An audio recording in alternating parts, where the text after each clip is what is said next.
Hey, good evening, everybody, and welcome to Port Richmond when we were kids. 1960s, 70s, 80s, and 90s. I'm sure everybody in Port Richmond can agree there were some amazing times. So I'm here with Cheryl, Bianco, Sweeney. Cheryl, good evening. Hi, how are you? I'm doing well. I'm doing well. So you ready to delve into some history of Port Richmond? Sure. So what year were you born, Cheryl? Ask away. Oh, God, 66. That's not that bad. So you had some amazing times at Port Richmond. And what area of Port Richmond did you Yes, grow up I in? did. Right around the Pale Okay. at Belgrade and Clearfield, Okay. right across the street from the Hole in the Wall. You wouldn't remember the Hole in the Wall, though. I It wouldn't. was famous What- for seafood. And your Now, mom would, but you wouldn't. oh, so was that you said Dave's Seafood? Yeah, it was called the Hole in the Wall. It was a bar, and they sold seafood, and everybody went for the seafood. On Good Friday, there was a line out the door and around the corner, And what parish were and you that was from? probably 1982. Huh? What I went to Our parish were Lady you Help a from? Christian. Okay. Our Lady Help a Christian. And back then, who were Yeah. your classmates that you went to from grade school to high school into your teenage years? Who's that crowd that you were with? All right. Well, now it's going to be hard. But Cora, you know Cora. Everybody Yes. knew Cora. God bless her. Yeah. From the time I was 8, we went to school together. She was my daughter's godmother. She was my maid of honor. You know, We were good friends, and she was crazy. this is Cheryl. This is why I do this, because not only that, but I seen on the Facebook page I created, Bobby O just passed away, or passed away in the summertime. Bobby DJ'd my graduation party. I didn't know that. I was blown away. Yeah, I knew Bobby very well. So these are times where you like to, because you don't know, you don't know what you promised. So I want to capture these stories Mm-mm. from our era growing up, and so that way, I mean, these great times can be shared forever. Right. So tell us about some great times Yeah. wherever you hung out. Where did you hang out? What did you guys do? All within Oh a my God! legality But part. then it's got to be hard. I got to keep it PG, or are my kids going to see this? Well, this is YouTube. It's going to go on YouTube, so you can run with it. Oh, okay. Well, let's keep it PG rated. I hung at Cox Playground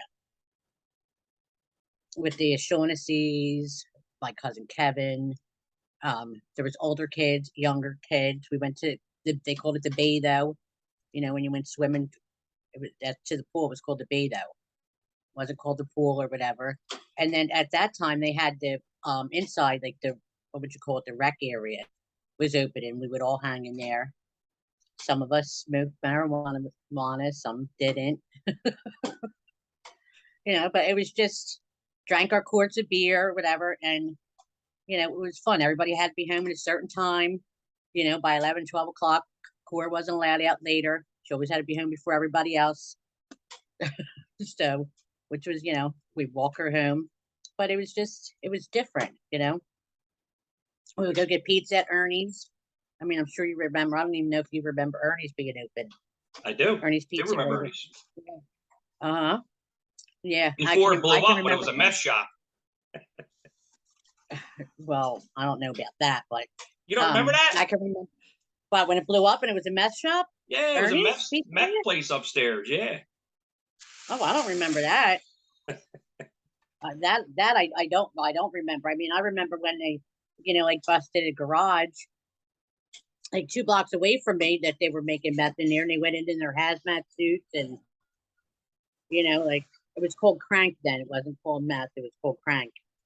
And they went in, like with their hazmat suits, and took out a big lab. And if you smelled cat piss, you knew there was a meth lab nearby. Mm-hmm. But I can remember when Robert Hearn, I hung around with, his radio was stolen. We all carried boom boxes, like the big radios, and everybody went through C batteries like crazy. We would get Danny McCood. I can't say that because it's on YouTube. Well, anyhow, Danny would go and take them for us from Kmart to see batteries. And I remember when Robert Hearn's radio was stolen over in Jewtown.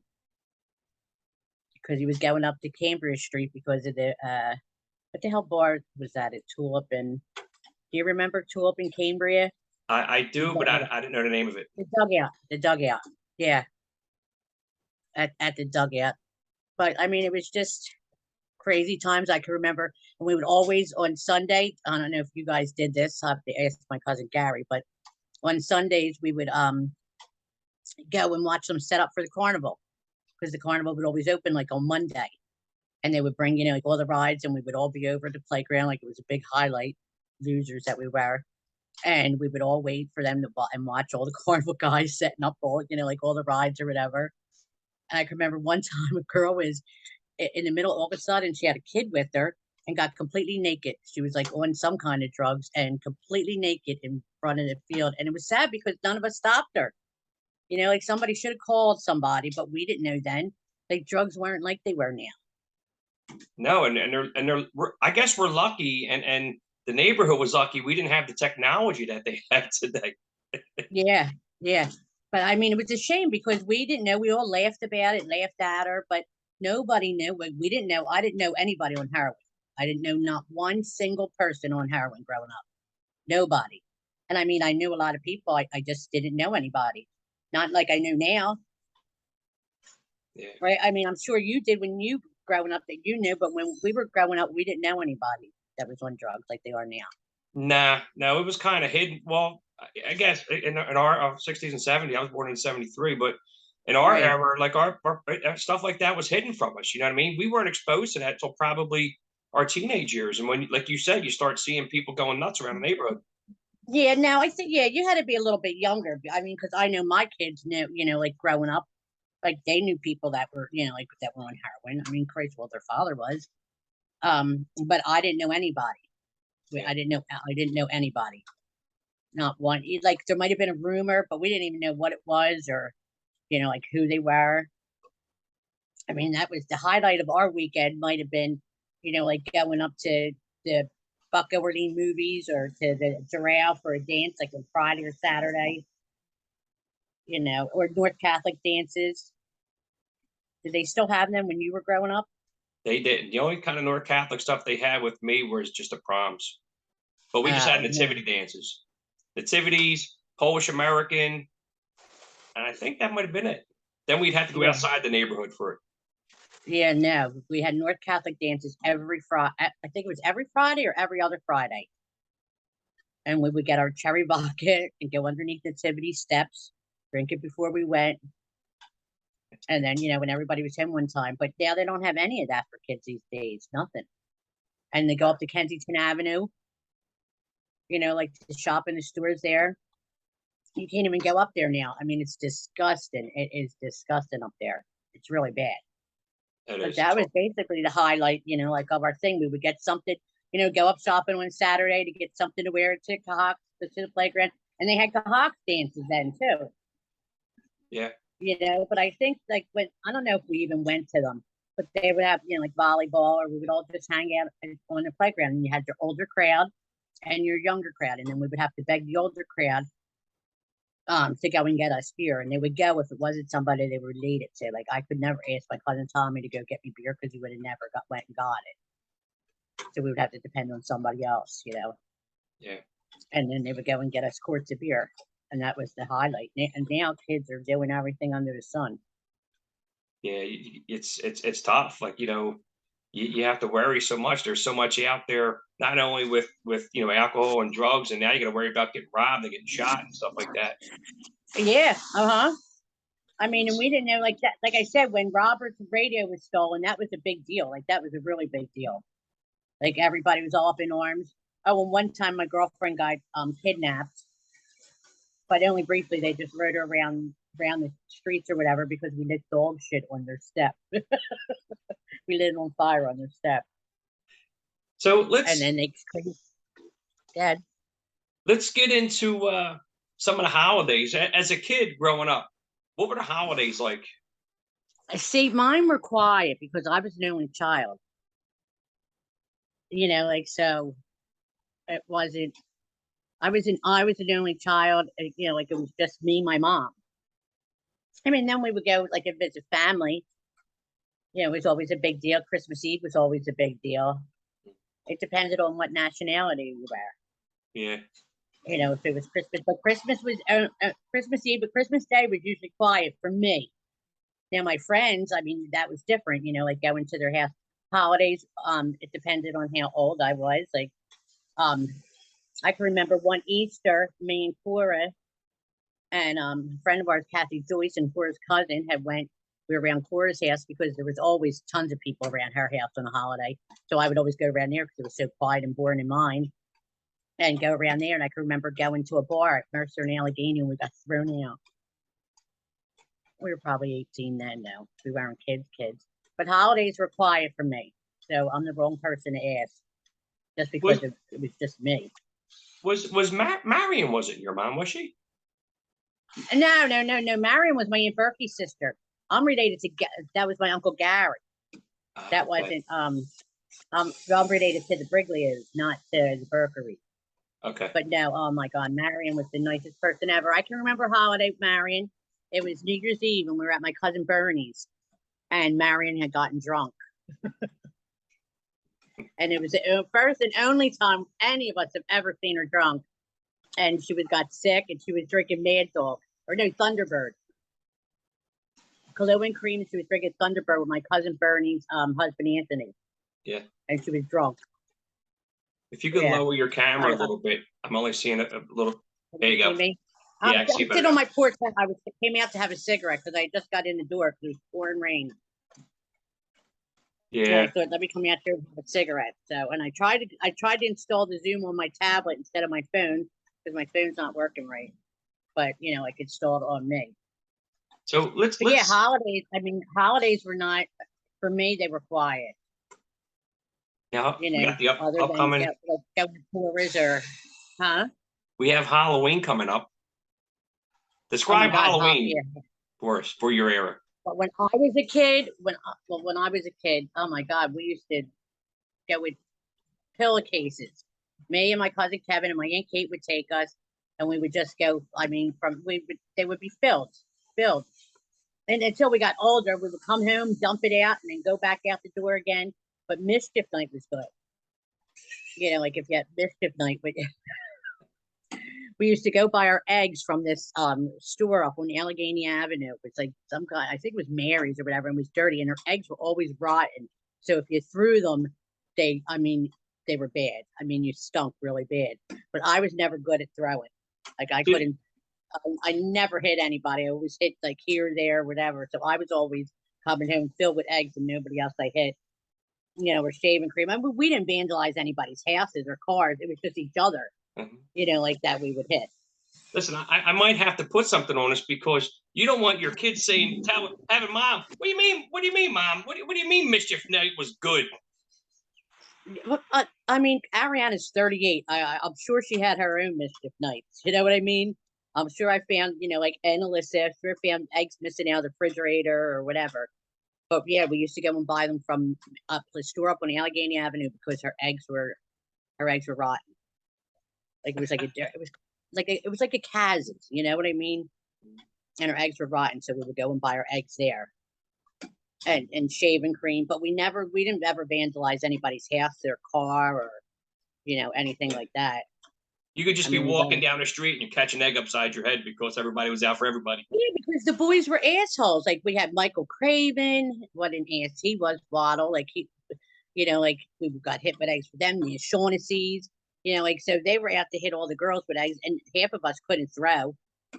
I mean, I couldn't throw, Cora couldn't throw, so we were just, I was home by 8 o'clock because I would be covered from head to toe in eggs, big welts on my legs. So you come home from mischief night. You come home from mischief night. You walk in a house covered from head to toe in egg or whatever else. What happened when you walked in the front door? See, I was an only child though, so nothing ever happened. My mom would say, "Oh, Jesus Christ, what? Go down, go get in the shower, take them clothes off. You're going to get egg all over the house." And that was it. Like I never got punished or anything like that. I didn't. Other people may have, but we never did. Like I never did. Kevin never did. And he wasn't an only child, but you talking about Kevin Kelly? Yeah. Okay. Yeah. Because he hung at the playground with us. He would flop back and forth. Like how you go from place to place or whatever.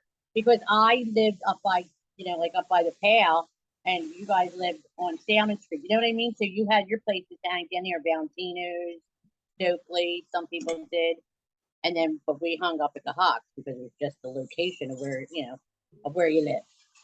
Now, So that's perfect basically example. what we hung. Some of the things that haven't been around. Valentino's Arcade. You were probably, well, obviously you're older than me. So explain Valentino's Arcade for people who haven't never had the opportunity to see what it was like back then. But see, we didn't hang in Valentina's. But I mean, like you went in, they had pinball machines. Sometimes, like what we call like a different like Pac-Man type of machine. It was like a luncheonette with an arcade, right? When you say it was like that. Yeah. You see, we had Bursett's. We had Bursett's at Golden and Clearfield. Okay. That was our place to go for pinball, but they only had one pinball machine for pinball and to, like go get pizza or cheesesteak or whatever. That's where we went. So it all depended on your location of where you went. Right. Like it depended on where you lived. Like when we were younger, we hung up in the Pale, like on the second floor. I learned how to play pinochle on the back steps, on the back alley. Can you imagine this? A mother letting their 11-year-old daughter be in this back alley, because that's how we went into the Pale, through the back on Belgrade Street, not on Clearfield. We went in through the alley, and I sat there with this cop. His name was John, and he taught me how to play pinochle when I was 11 years old. And every day after school, I would go and meet John on the back steps of the Pale and learn how to play pinochle. Oh, if you're familiar with my block on Salmon Street, next door to me, we had Sonny Alfonso. I called him Uncle Sonny, and Aunt Betty. Yeah. And the summer nights, they'd have the beach chair out there, and he was teaching us how to play poker. So. Right. But my whole point was, though, I was in an alley. Yeah. Do you know what I mean? Like I was in an alleyway. It was a little smaller than a small alley, but I was in an alleyway. But it's somebody my mom didn't know. Like that was a neighbor. Like it's a little bit different. But this was in the back thing, and I think like what people were trustworthy then, right? A lot more than they are now. Like I wouldn't let my kids go, and I would have to. I still wouldn't. I wouldn't let them do that unless it was somebody I knew, like my neighbor or somebody. Then I would, but How about New Year's Eve? I'm sure you we guys growing up had some amazing New Year's Eves. I'm talking New Year's Eves from your teenage when years I was up. like 15. When I was like, I guess about 14, 15, New Year's Eve, this one my mom would do. Well, we would have somebody go and get all of our alcohol because we were going to be at the playground. So we had one friend, Kenny Gordon, his brother would go and we would all put up money. But I didn't, because my mom would get me a big bottle of 7-Up and say, I don't want you drinking anybody. I know you're going to be drinking. I don't want you drinking anybody, like anything that anybody else has. I don't want them roofing. Well, she would say Mickey, slipping you a Mickey, which basically she meant like a roofie now. And I was the only sober one at the end of the night. And she would act like that she gave me Seagram 7 and 7-Up, but it wasn't. I had my girlfriends were throwing up, and everybody was drunk, and I was the only sober one at the end of the night. Now, and that's how my New Year's Eve went. I have to ask you this question. Now, when we were growing up as teenagers, when you hooked up with a girl, it was called an alley be-wit. Was it like that when you guys? No, we called it meeting. It was called meeting. Yeah, we meeting, and then you would meet them. We would meet them in the jitneys. Like they had to, remember the jitneys when you went in off of Gall Street? It was like kind of like a courtyard. Do you remember? Like if you were going down Gall Street, say walking from like if you were walking towards Somerset Street, it would be on your left-hand side. And it was like kind of open. You know what I'm talking about? It had the big alley. It was like kind of covered. And you walked in, and then it was all open like grass, like a courtyard. It was everybody's backyard. Well, we would all meet in that big alleyway.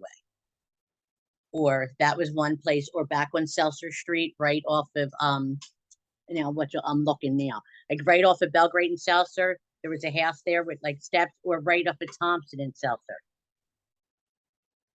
Yep. There were steps there, and that, yeah. But the jitneys were a big popular place to go. You could walk by any time and see somebody making out, just making out, nothing else, nothing else, unless you were that kind of girl. Now, recently I did a video, and I remember when I was coming back from North Catholic at Gaul and Cambria, all the older guys like Dave Detro, Brian Fox, Frankie Dixon, PJ Fox, all No, those they're guys. younger guys today. Well, They're see, they were younger than younger me. guys. You like they Yeah. did some funny shit. Like Greek, we like it's not summer ain't beginning yet. They're all outside sunbathing on a corner of a pavement in the city of Philadelphia, right? So who were those people to you when you were growing up? Well, see, they were younger. Who was the crazy people with us? Like, I don't know. Like Danny McCucci was kind of crazy. I hate to bring up names. Like I remember when But he it's all in pissed in good spirit. a quart bottle. When he pissed in a quart bottle, and somebody kept on. I'm not going to mention her name. Kept on saying, "Oh, like, give me a sip, give me a sip," and he pissed in the bottle. And luckily, one of the guys, right before she drank it, said, "No, no, no, no, no, no, don't, don't do that, don't do that." So, but yeah, he was crazy. But no, nobody, like, I can't really remember anybody. Now, see, Core would remember everything, like everything. But this is when we were younger. I mean, we didn't really do anything. I like when I was young, people, like did, but no, they didn't really do anything crazy that I could think of. But my memory, I think I'm getting dementia because I can hardly remember shit. I would have to call Core all the time and say, Core, do you remember this? Do you remember, do you remember that? Like our highlight when we were kids was to play knock knock zoom zoom on somebody's door. Or the time, like I said, we lit a bag of dog shit on somebody's step because they were just assholes. And then they came and kidnapped my girlfriend and put her in the back of a car and drove around the neighborhood with her. And nothing happened to them. Can you imagine that? Yeah. Today, I mean, even the cops were involved, but nothing happened to them. Nothing, like nothing at all. Yeah. And then we would just like, for me growing up, like going out with my friends, but the highlight would be like towards like at the end of the night.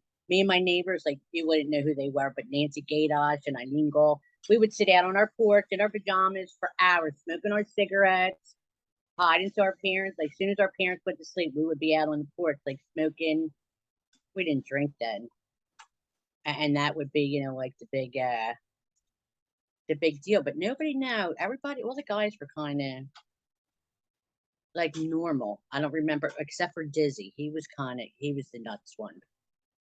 Yeah. Like he was crazy. I can remember being at Cora's house and him coming out of her kitchen with a funnel, his zipper open and a funnel was like in the zipper area and had his, you know, Yeah. his thing, No, his wig no explanation needed. sticking out through the funnel, like sticking out through the funnel. Like he would do stupid shit like that, but nobody hung. I don't think anybody would be out, you know, sunbathing or no, they weren't crazy because see, that's when drugs started to get involved. Nobody, when I was young, nobody I hung around with did any drugs. Nobody, What was the like go-to except for cigarette as a teenager in Port Richmond? oh my god, me and Cora would smoke parliaments, and she still smoked them up until she died. They were 65 cents, and each day we would pay a different amount.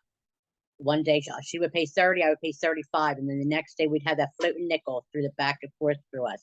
And I can remember as a kid walking home, and we would hide them up the street from me in somebody's dryer vent, like up right at the corner of Ball and Elkhart. I lived on Elkhart, and we would hide them. And then the next day when we would go, like go out and go to grab them, they would be gone. So then we'd have to go and buy another pack, and then it would happen again the same night. It took us like 2 weeks before we realized her brother Jeannie was following us home and stealing them. He would watch to where we hid them, and then he was stealing our cigarettes. But yeah, parliaments were the big thing, and I think Marlboro Lights. I think like were the big cigarette that everybody smoked. So, But yeah, and they were only 65 cents. Can you imagine? so you're finally reached legally reached 21 or however what time whatever age it was. What was the go-to Then bar? when I went out drinking, Well, I was 15 or 16 when I went. I had fake ID.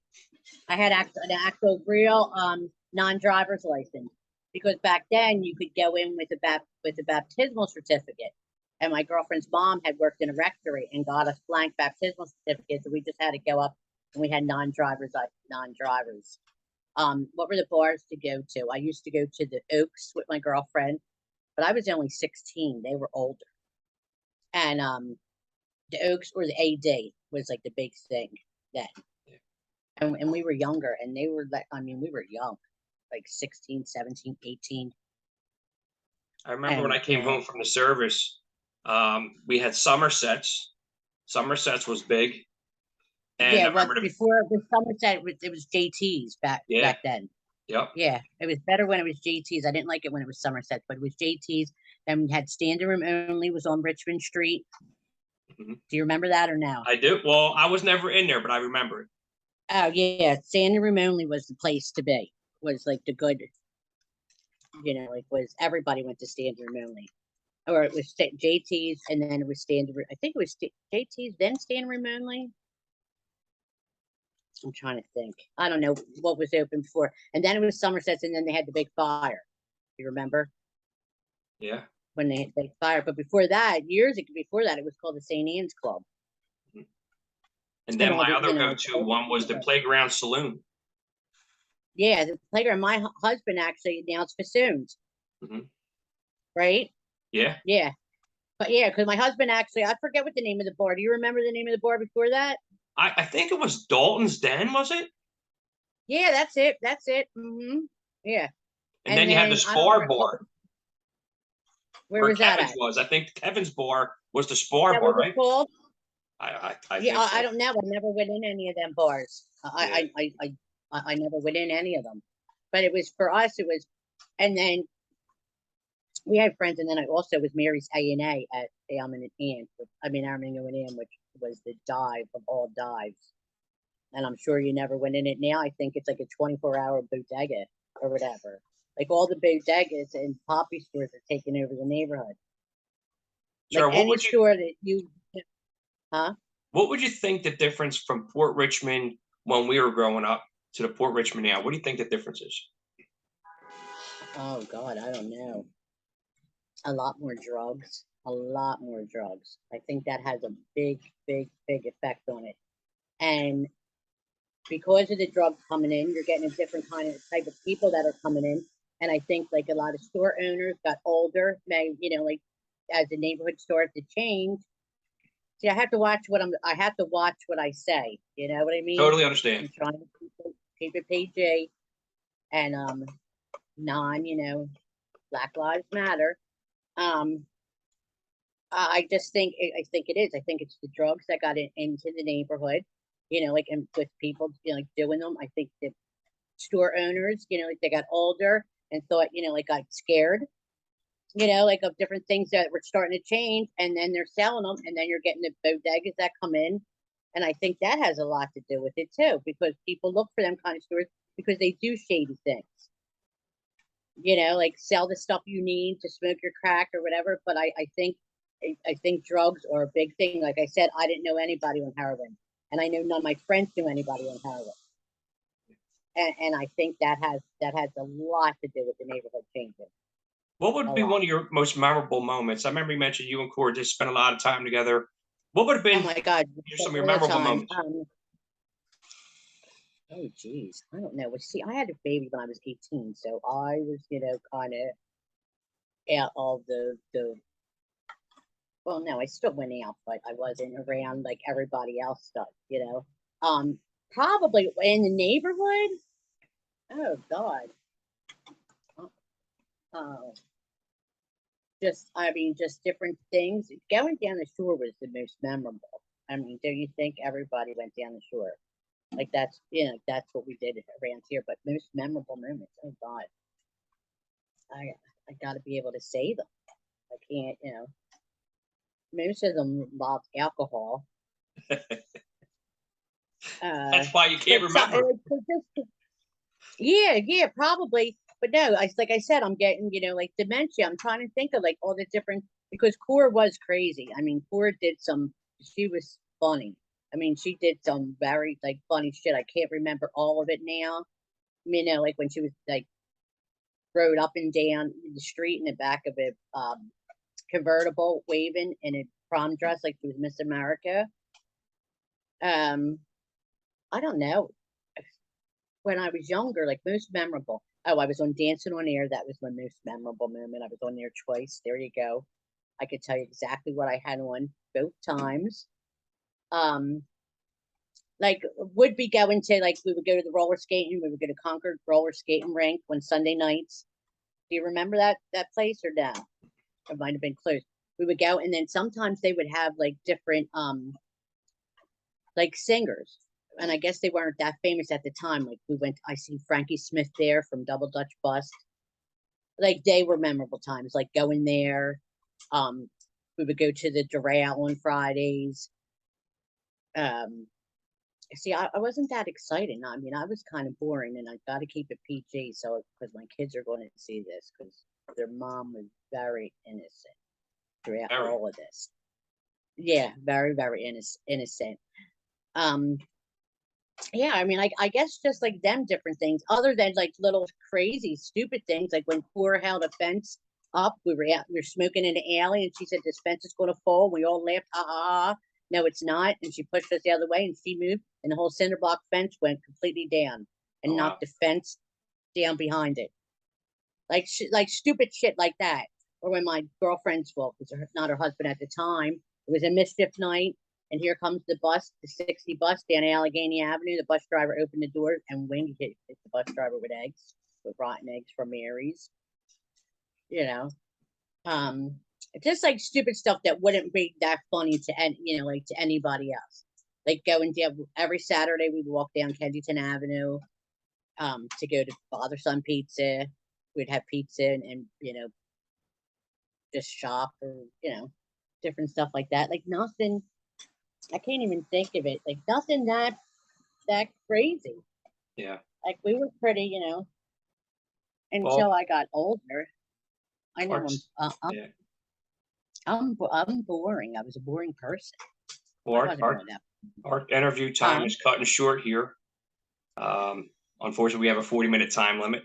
But Cheryl, I want to thank you for coming on and sharing. Whether you think they're boring or not, someone's going to get a kick out of these, and someone you hung out with is going to memorize your stuff. I mean, there was so much, but I just can't. Like when you're on the spot, you just can't think of. Yeah. You know what I mean? Like just the crazy.